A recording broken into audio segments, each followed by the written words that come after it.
கர்த்தருடைய பரிசுநாம ஸ்தோத்திரம் உண்டாவதாக. ஏசாயா 53ஆம் அதிகாரம் வசனங்கள் 2 முதல் 5 வரை.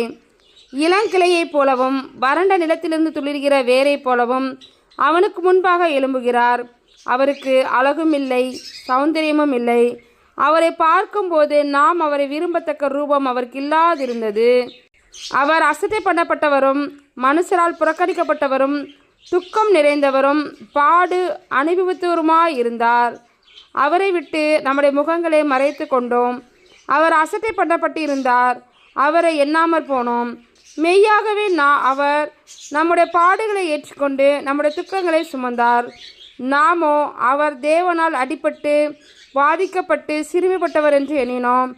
நம்முடைய மீறுதல் நிமித்தம் அவர் காயப்பட்டு நம்முடைய அக்கிரமங்கள் நிமித்தம் அவர் நொறுக்கப்பட்டார்.